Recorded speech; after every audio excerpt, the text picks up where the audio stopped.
pinapatawa lang kita, ha? Napansin ko kasi kanina parang umiiyak ka. Alam mo, hindi lang ako magaling magmotor.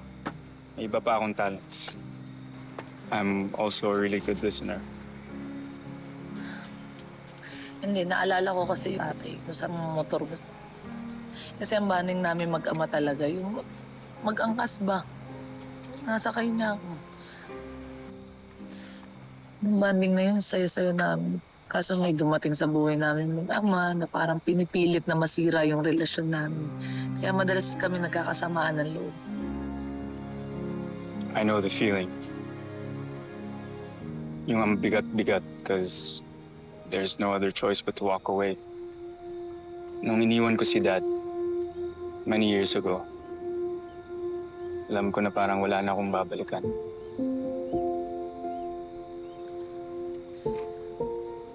Hindi ko nga masabi sa kanya na para ako naging kriminal doon sa Japan. Yung parang anytime pwede ako ipadampot doon.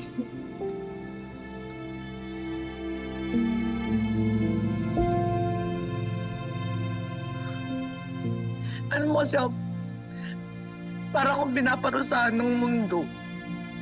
Umulis ako ng ibang bansa para makabawi ako sa lahat ng mga kasalanan ko sa tatay ko, di ba? Kaso palpak ako. Palpak. Wala akong napala. Ako pa napagbintang ng bumudol doon. Ako pa pinagbintang ng baliw. Eh, pinaglalaban ko lang naman, di ba, kung ano yung tama. Ako pa yung parang ako pa yung masama. Bakit ganun, di ba?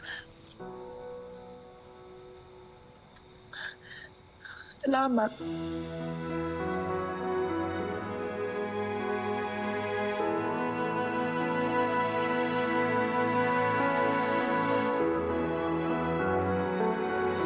Hindi ko alam kung anong pinagdadaanan mo exactly, ah. Pero I'm really sorry that you feel that way. Kasi ang buhay ko para akong teleserye. Pag happy, walang manonood. Boring.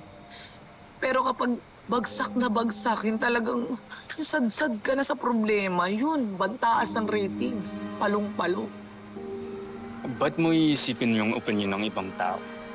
When you have someone who's there, who's willing to love you no matter what. And alam mo, believe it or not, nung tinakasan mo yung mga taong humabol sa'yo sa Japan, nagkaroon ka ng instant fan. Kasi sino? Zero.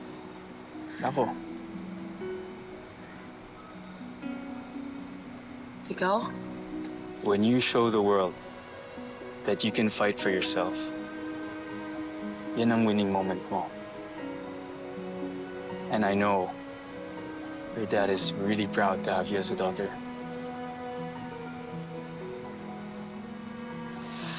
Miss ko na si tatay.